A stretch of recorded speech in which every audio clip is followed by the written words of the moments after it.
Hi friends, இது பல்சுவை Tamil audio நாவல் ஸ்ட்ரீ.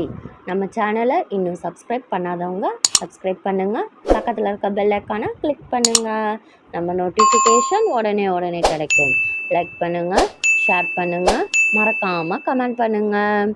இது கனவில் கண்ட காதல் பகுதிகள் 24 முதல் 26 வரை. என்று அலறிக்கொண்டே சுமனா வயிற்றை பிடித்து கொண்டு இரத்த வெள்ளத்தில் கீழே விழுந்தாள். கடைக்கு போயிருந்த சிவகாமி அந்த நேரம் திரும்பி வந்தாள். வழியில் அலறிக்கொண்டு கீழே விழுந்த சுமனாவையும் வெறிகொண்ட பார்வையுடன் இவளை தள்ளிக்கொண்டு வேகமான போன ரேஷ்மாவையும் பார்த்து திகைத்து நின்றாள் சிவகாமி. அடிப்பாவி, இப்படி பண்ணிட்டியே! பாம்பிற்கு பால் வார்த்தது போல் உன் புத்தியை காட்டிவிட்டாயே என்று அதற்றியவாறு போலீசிற்கும் பரத்திற்கும் அவன் அம்மாவிற்கும் தெரிவித்தாள். காஞ்சிபுரம் போனவர்கள் பாதியிலேயே திரும்பினர். போலீஸ் விசாரணையில் ரேஷ்மா குற்றவாளி என்று நிரூபிக்கப்பட்டாள். சிவகாமி தான் நேரில் பார்த்ததை விரிவாக தெரிவித்தாள். போலீசிற்கு அதைவிட வேறு சாட்சியம் தேவையாக இல்லை. சுமனாவிடம் எதுவும் கேட்கும் நிலையில் இல்லை. ஐசியூவில் சேர்க்கப்பட்டாள். சுயநினைவு திரும்பவில்லை. உடனடியாக இரத்தம் வீணாவது நிறுத்தப்பட்டது. புது இரத்தம் ஏறிக் கொண்டிருந்தது. அதற்குள் டாக்டர் அபினவும் அவனுடைய மருத்துவ நண்பர்களும் குழுமிவிட்டனர். ரேஷ்மா கைது செய்யப்பட்டாள். நல்ல வேளை, சுமனா வயிற்றில் கத்தி ஆழமாக இறங்கவில்லை. எந்த உள்ளுறுப்புகளுக்கும் பாதிப்பு இல்லை என்று மருத்துவர்கள் அறிவித்தனர். ஆனால் பரத்தின் முகத்தில் உயிர் இல்லை. கை கால்கள் எல்லாம் செயலற்று போனாற்போல் ஸ்தம்பித்து நின்றான். கதவிலுள்ள கண்ணாடி வழியாக பார்த்து கொண்டிருந்தான். சுமனா, என் சுமனா என்று உள்ளம் அரற்றியது. குத்துப்பட்ட இடத்தில் காயம் ஆறுவதற்காக மருந்து போடப்பட்டு பெரிய பேண்டேஜ் போட்டிருந்தார்கள். அபாய கட்டத்தை நீங்கிவிட்டாள் என்று அறிவித்தார்கள். அடுத்த நாளே நார்மல் வார்டிற்கு மாற்றிவிட்டார்கள். ரேஷ்மாவை என்ன செய்தார்கள் என்பதுதான் கண் விழித்தவுடன் அவள் கேட்ட முதல் கேள்வி. அவளுக்கு மாலை போட்டு பாராட்டு தெரிவித்து கொண்டிருக்கிறார்கள். சிலை எங்கு வைக்கலாம் என்று கூட்டம் போட்டு விவாதித்து கொண்டிருக்கிறார்கள் என்றாள் ராதிகா எரிச்சலுடன். அவள் கோபத்தை ரசித்து பார்த்து கொண்டிருந்தான் அபினவ். பல்லை நரநரவென்று கடித்தான் பரத். நம்பிக்கை துரோகி! கத்தியால் குத்துவதற்கு எப்படி மனம் வந்தது? பாவி, படுபாவி என்று அரற்றினான். பாவம் அவள். எல்லாம் என்னால்தான் என்றாள் சுமனா வலியில் கண்களை மூடியபடி. கண்களின் ஓரத்தில் கண்ணீர் முத்துக்கள். அந்த கண்ணீரை துடைத்தான் பரத். அவள் கத்தியால் குத்தும்படி நீ என்ன தவறு செய்தாய் சுமனா? அவள் வாழ வேண்டிய வாழ்க்கையை நான் வாழ்கின்றேனே. அவள் வாழ்க்கையை பறித்து கொண்டேனே. இது ஒன்று போதாதா என்றாள். கத்தியால் குத்தும்போது அந்த ரேஷ்மா கூட இதையேதான் சொன்னாள். வீட்டை விட்டு அல்ல, இந்த உலகத்தை விட்டே விரட்டப் போவதாகச் சொன்னாள் என்றாள் சிவகாமி. ரேஷ்மாவை எப்படியாவது ஜாமீனில் எடுங்கள். அவள் ரொம்ப பாவம். வாழ்க்கை போய்விட்டது. திரையுலக வாழ்க்கையாவது அவளுக்கு நிலைக்க வேண்டாமா? ப்ளீஸ் அவளை எப்படியாவது தண்டனையிலிருந்து காப்பாற்றுங்கள். எந்த பேப்பரில் எங்கு வேண்டுமானாலும் நான் கையெழுத்து போட்டு தருகிறேன் என்றாள். சுமனாவே கேஸை வித்ட்ரா செய்து கொள்வதாக கைப்பட எழுதி கொடுத்த கடிதத்தால் மிகுந்த கஷ்டப்பட்டு நிறைய பணம் செலவிட்ட பிறகு ஒரு வழியாக ரேஷ்மா விடுதலை செய்யப்பட்டாள். சுமனா மருத்துவமனையில் இருந்து வீட்டிற்கு வந்து 5 மாதங்களுக்கு பிறகும் பரத் அவளை எந்த வேலையும் செய்ய அனுமதிக்கவில்லை. அதனால் சுமனா செல்லமாக கோபித்து கொண்டாள். அன்று இரவு இருவரும் தனிமையில் இருக்கும்போது, நீங்கள் எவ்வளோ பெரிய ஹீரோ, இப்படி இரவு பகலென்று பாராமல் என் பின்னாலேயே சுற்றுவது பார்ப்பவர்களுக்கு கேலியாக இருக்காதா என்றாள். முகம் முழுவதும் சிரிப்பாக, அந்திவானச் சிவப்பாக. இதில் என்ன கேலி? நான் என் பொண்டாட்டி பின்னால் தானே சுற்றுகிறேன் என்றவன் அவள் வயிற்றில் உள்ள தழும்பின் மேல் கைகளை மென்மையாக வைத்தான். உனக்கு எவ்வளவு வலித்திருக்கும் சுமனா. அந்த ராட்சசியை போய் வெளியே வரவழைத்தாயே. அவள் தப்பிற்குரிய தண்டனையை அனுபவித்திருக்க வேண்டும் என்றான் பரத் கோபத்துடன். காயமே நன்றாக ஆறிவிட்டது. வெறும் தழும்புதான் மிச்சம். இன்னும் எதற்கு அவள் மேல் கோபம்?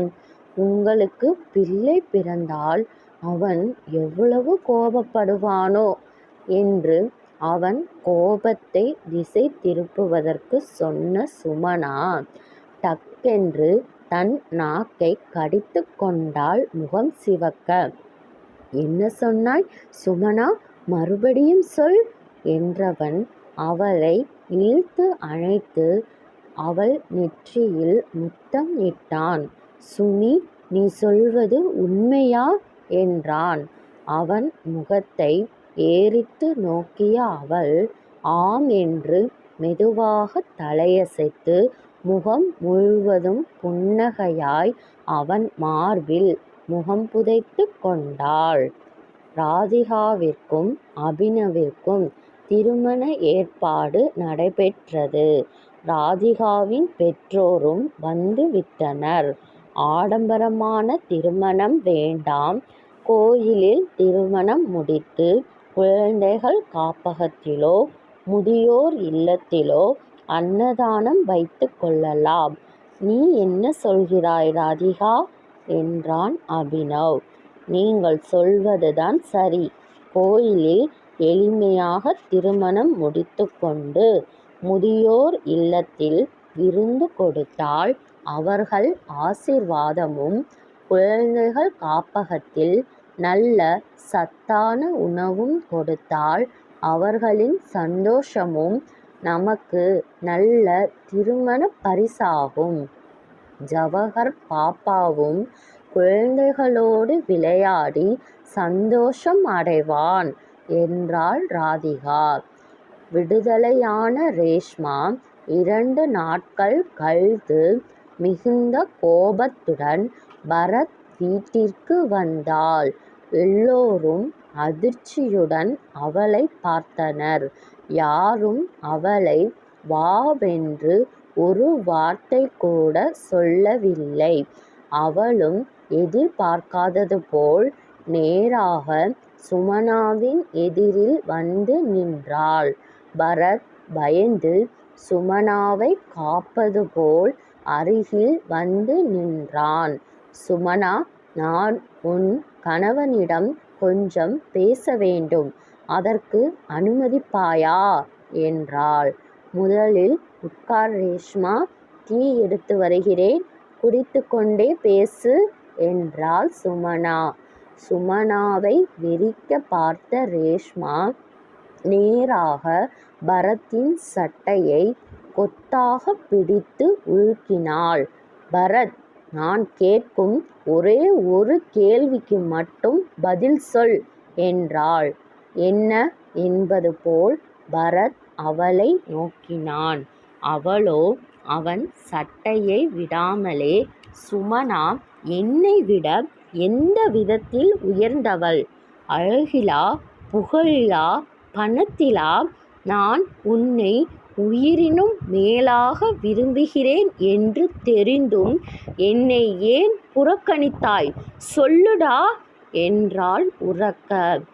அவள் பிடியில் இருந்து தன் சட்டையை விலக்கிக் கொண்ட பரத், ரேஷ்மா, ஆத்திரப்படாதே, அறிவை உபயோகித்துப் பார்.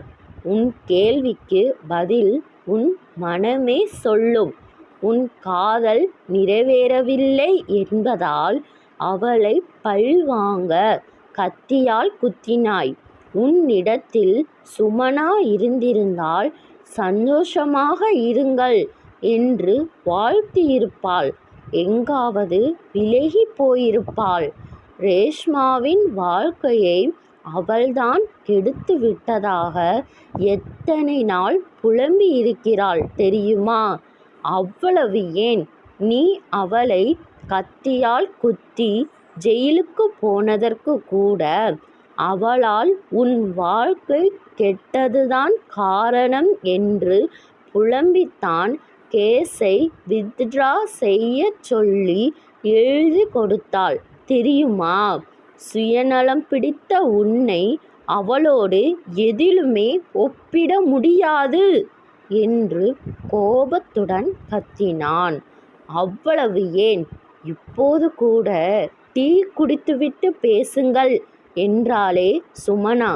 அவளை போய் கத்தியால் குத்தினாயே, நீ பெண்ணா இல்லை பேயா? முதலில் வெளியே போ என்றாள் சுந்தரி.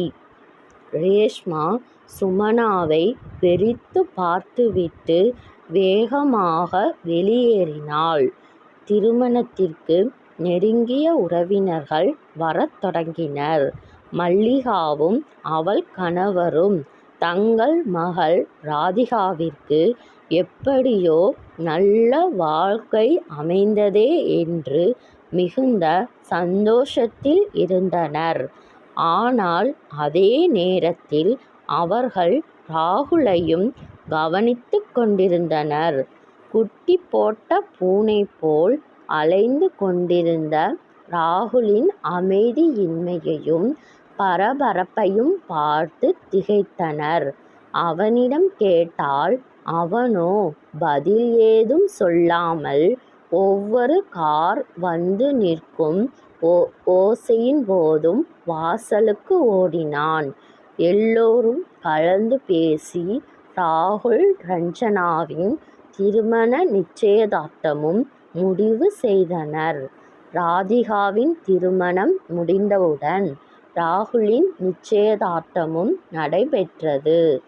ஆனால் திருமணம் மட்டும் ஹவுஸ் சர்ஜன் கோர்ஸ் முடிந்து டாக்டராக பிராக்டிஸ் செய்த பிறகுதான் என்பதில் ரஞ்சனா உறுதியாக நின்றாள். திருமணம் நிச்சயதார்த்தமும் கோவிலில் முடிந்த பின்னர் எல்லோருக்கும் முதியோர் இல்லத்தில் சாப்பாடு ஏற்பாடு செய்திருந்தனர். குழந்தைகள் காப்பகத்தில் இரவு டின்னர் வைத்துக்கொண்டு எல்லோருக்கும் உணவும் புத்தாடைகளும் வழங்கினர். திருமண கலாட்டா எல்லாம் முடிந்த பிறகு ராதிகா ஒரு தமிழ் செய்தித்தாளை மிக உன்னிப்பாக படித்து கொண்டிருந்தாள். ராதிகா, அபினவ் ஆஸ்பத்திரிக்கு போகவில்லையா? காலையிலேயே செய்தித்தாளை படித்து கொண்டிருக்கிறாயே என்றாள் சுமனா. சுமனா, நான் தான் ராதிகாவிடம் அந்த பேப்பரை கொடுத்து படிக்கச் சொன்னேன். நீயும் படித்துப்பார் என்றான் டாக்டர் அபினவ். அதில் ரேஷ்மா யாரோ ஒரு வடநாட்டு பட தயாரிப்பாளரை நம்பி பல கோடிகள் இழந்திருப்பதையும் அதனால் வீடு, கார் எல்லாவற்றையும் இழந்து இன்சால்வென்சி கொடுத்திருப்பதாகவும் போட்டிருந்தது.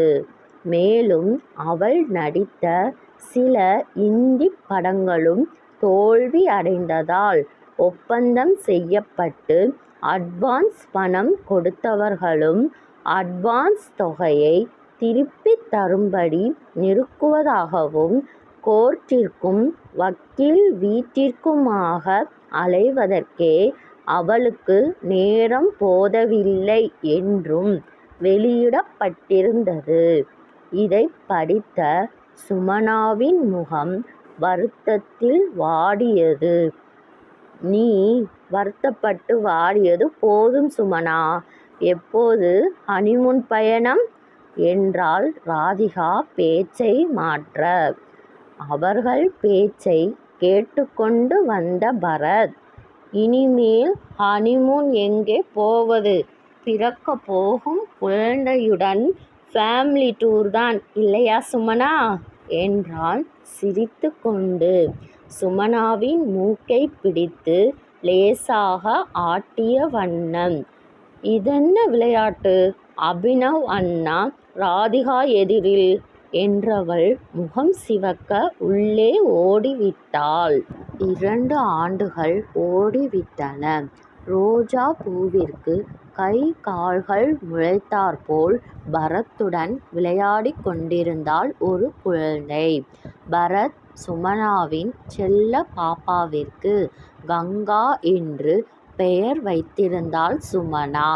சிவகாமிதான் பெயர் கேட்டு முகம் சுளித்தாள்.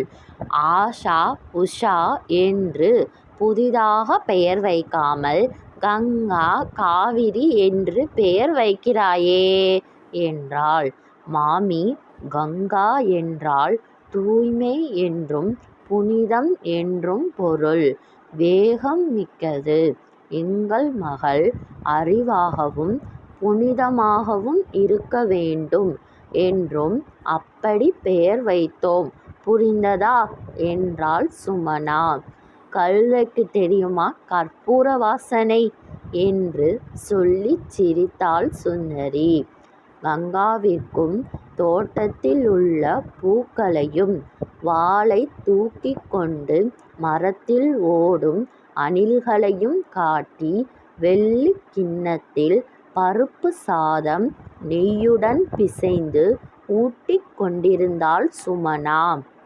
அப்போது ராதிகாவும் அபினவும் குழந்தை ஜவஹருடன் அங்கே வந்தார்கள். ராதிகா, நாங்கள் வரும் ஞாயிற்றுக்கிழமை ரஞ்சனாவை பார்க்க வேலூர் போகப் போகிறோம். நீங்களும் வருகிறீர்களா? என்றாள். ரஞ்சனா வேலூர் தனியார் மருத்துவமனையில் வேலை செய்கிறாள். அமெரிக்காவில் ராகுல் வேலை செய்கிறான். ரஞ்சனாவும் மருத்துவத்தில் தேர்வு பெற்றதும் அவள் கணவன் ராகுலுடன் போய் சேர்ந்து விடுவாள். அவளை பார்த்துவிட்டுத்தான் இப்போது 2 குடும்பமும் வேலூர் சென்று திரும்பிக் கொண்டிருந்தது. திரும்பும்போது வேலூரின் மலையடிவாரத்தில் ஒரு சிறிய பள்ளிக்கூடம். பள்ளிக்கூடத்தைச் சுற்றி மூங்கில் படல். அதுதான் வேலி. ஒரு தென்னை மரம், சில வாழை மரங்கள், ஒரு வேப்ப மரம், சில பூச்செடிகள். இயற்கைச் சூழலில் மிக அழகாக இருந்தது. சில குழந்தைகள் வெளியே விளையாடிக் கொண்டிருந்தனர். அப்போது அவர்கள் வந்த கார் திடீரென்று நின்றுவிட்டது. டிரைவர் காரின் பேனட்டை திறந்து வைத்து ஆராய்ச்சி செய்து கொண்டிருந்தான். குழந்தைகள் ஜவஹரையும் கங்காவையும் காருக்குள்ளே அடைத்து வைக்க முடியாமல் அந்த பள்ளிக்கூடத்திற்கு வெளியே விளையாடும் குழந்தைகள் அருகில் அழைத்துச் சென்றனர். அப்போது உள்ளே இருந்து வந்த டீச்சரை பார்த்து குழந்தைகள் வணக்கம் டீச்சர் என்று ஒரே குரலில் சொன்னார்கள். சுமனாவும் ராதிகாவும் திரும்பிப் பார்த்து அதிர்ச்சியில் உறைந்தார்கள். அவர்கள் பார்த்தது யாரென்று நினைக்கிறீர்கள்? ரேஷ்மாதான். எந்த மேக்கப்பும் இல்லாமல் இளைத்து மெலிந்து துரும்பாக இருந்தாள். சுமனாவையும் ராதிகாவையும் பார்த்து ரேஷ்மாவும் அதிர்ந்தாள். நீங்களா? மெதுவாக அவள் கண்கள் கலங்கின. பரத்தும் டாக்டர் அபினவும் மெதுவாக வந்து அவர்களுடன் நின்றனர். அவர்களைப் பார்க்க கூச்சப்பட்டு ரேஷ்மா மேலும் தலை குனிந்தாள். சுமனாதான் தன் கையிலிருந்த கங்காவை பரத்திடம் கொடுத்துவிட்டு ரேஷ்மாவின் கைகளை பிடித்து கொண்டாள். எப்படி இருக்கிறாய் ரேஷ்மா? நான் நன்றாகத்தான் இருக்கிறேன். போலியான மேக்கப், ஆடம்பரமான வாழ்க்கை எல்லாவற்றையும் விட்டு இயற்கையோடு இயற்கையாய் இந்த குழந்தைகளோடு சந்தோஷமாக இருக்கிறேன். ஆனால் நான் உனக்கு செய்த பாவம்தான் என்னை உறுத்துகிறது சுமனா என்றாள் ரேஷ்மா. உனக்கு அந்த உறுத்தல் வேண்டாம் ரேஷ்மா. உன்னிடத்தில் யார் இருந்தாலும் அதே கோபம்தான் வந்திருக்கும். அதனால் நீ கவலையை விடு. உன் ஆரோக்கியத்தை நன்றாக பார்த்துக்கொள். மிகவும் மெலிந்து களைத்து இருக்கிறாய் என்றாள் சுமனா பரிவோடு. உப்பு தின்னவன் தண்ணீர் குடிக்க வேண்டும் இல்லையா? நான் உனக்கு செய்த தவறுக்கு தினமும் வருத்தப்பட்டு கொண்டிருக்கிறேன் என்று விம்மினாள். ரேஷ்மா, இந்த பள்ளி குழந்தைகள் உன்னையே உறுத்து பார்க்கிறார்கள். பார், உனக்கு என்ன உதவி வேண்டும் என்றாலும் அல்லது இந்த பள்ளிக்கூடத்திற்கு என்ன வேண்டுமோ கேள், நாங்கள் செய்கிறோம் என்றாள் சுமனா. அதற்கு ஆமாம் என்பது போல் பரத்தும் தலையாட்டினான். சுமனாவின் கரங்களை பிடித்து கண்களில் ஒற்றிக் கொண்டாள் ரேஷ்மா.